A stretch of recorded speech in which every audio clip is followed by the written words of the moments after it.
దీపం దొరికితే ఆ దీపాన్ని ఇట్లా అంటాడు. అనగానే ఒక జీని వస్తుంది అందులో భూతం. ఆ భూతం ఏంటిదంటే పని భూతం అన్నట్టు. ఆ పని భూతం ఆయన ఎంట పడుతుంటుంది, నాకు పని చెప్పు, నాకు పని చెప్పు, నాకు పని చెప్పు అని. అంటే ఆయన ఏం చేస్తాడంటే ఇక పోయి ఆకాశంలో సుక్కలు లెక్క పెట్టరాపో అంటాడు. పోతుంది 1 మినిట్లో మళ్ళీ వెనకకు వస్తుంది, నాకు పని చెప్పు మళ్ళీ అంటాడు. అంటే సముద్రంలో నీళ్ళు ఎన్నున్నాయో లెక్క పెట్టరాపో, పోయి మొత్తం లెక్క పెట్టి వచ్చి చెప్తాడు. ఇసుక ఎంత ఉందో లెక్క పెట్టరాపో భూమి మీద అంటాడు, మొత్తం లెక్క పెట్టి చెప్తుంది. ఇక నాకు అర్థం కాదు ఏం చేయాలరా నాయన, దీని పనిభూతం నా ఎంట పడ్డదని. అనగానే ఇట్లనే పోతుంటే మా కాచం సత్యనారాయణ లాంటి ఒక మంచి మిత్రుడు దొరుకుతాడు. అన్న దీన్ని ఏం చేయాలన్న, ఏదన్నా పని చెప్పు దీనికి అని అంటే, అన్న హుషారు బాగా ఐడియాలు ఉంటాయి, ఓ పని చెప్తాడు. ఏందంటే మంచి పొడవు తాటి చెట్టు చూపించి, ఇగో ఈ చెట్టు ఎక్కు మళ్ళీ దిగు, నీకు ఇదే పని అంటే ఎక్కుడు దిగుడు అదే పని అన్నట్టు. ఆ భూతం అక్కడనే, పని భూతం అక్కడనే శాశ్వతంగా ఉండిపోతుంది. ఇవాళ జనగణన కూడా అట్లనే చేస్తున్నారు. 2011లో కాంగ్రెస్ ప్రభుత్వం ఏదైతే తప్పు చేసిందో, ఆనాడు 4500 కోట్లు ఖర్చు పెట్టి కులగణన చేస్తామని ఏదైతే చెప్పినరో, చేయకుండా మోసం చేసిరో, అచ్చంగా అదే పద్ధతిలో ఇవాళ 11,000 కోట్లు ఖర్చు పెట్టి భారతీయ జనతా పార్టీ కూడా అదే పని చేస్తుంది.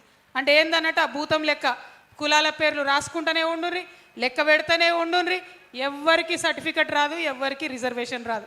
I'm asking Bharatiya Janata Party government, we want to be recognised first recognition, then reservation.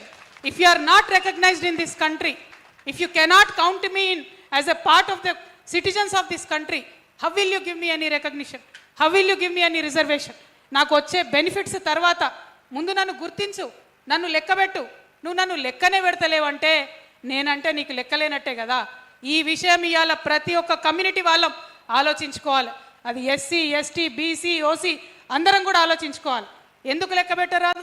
Big data జరుగుతుంది, ఆర్టిఫిషియల్ ఇంటెలిజెన్స్ వచ్చింది, 1000 కోట్ల లెక్కలు ఒక్క నిమిషంలో చేసే పెద్ద పెద్ద కంప్యూటర్లు వచ్చినాయి. మరి దేశ జనాభా లెక్క పెట్టరాదా? ఒక పద్ధతిగా లెక్క పెట్టరాదా? ఇంకొక కుట్ర జరుగుతూ ఉంది ఇక్కడ, దయచేసి గమనించాలి. బీసీలలో ఒక కులం ఉందనుకుందాం, పద్మశాలి కులం. అందులో 23 ఉపకులాలు ఉంటాయి. పద్మశాలి కులము, ఆ ఉపకులాలు అన్నీ కలిపి లెక్క పెడితే సంఖ్య ఎక్కువ వస్తుంది, పొలిటికల్ రిజర్వేషన్ ఎక్కువ ఇచ్చే అవకాశం ఉంటుంది. నేను విద్యా ఉద్యోగాల గురించి మాట్లాడితేలే, రాజకీయాల్లో చెప్తా ఉన్నాను. కానీ ఇప్పుడు బీజేపీ పెట్టినటువంటి దాని ప్రకారం కులం అని ఉన్నది అంతే. మనిషికి ఎవరికి ఏదొస్తే ఆ కులం రాసుకుంటారు. పద్మశాలిలో ఉన్న ఉపకులం మొత్తం పేరు రాయగలుగుతారా? ఉపకులం పేరు రాస్తారు. ఆ లెక్క పద్మశాలికి వస్తుందా? యాదవులలో కూడా అదే పరిస్థితి, ముదిరాజులలో కూడా అదే పరిస్థితి, గంగపుత్రులలో కూడా అదే పరిస్థితి, వెల్మలలో కూడా అదే పరిస్థితి, రెడ్లలో కూడా అదే పరిస్థితి, ఎస్సీలో కూడా అదే పరిస్థితి, ఎస్టీలో కూడా అదే పరిస్థితి. అంటే ఇదేంటంటే ఆ పని భూతం చెట్టెక్క దిగా పని అన్నట్టు కులాల పేర్లు రాయాలి, పంచాయతీ పెట్టాలి, టైంపాస్ చేయాలి, ఎన్నికలలో కోవాలి, గెలవాలి, మళ్ళీ గద్దెనెక్కాలి.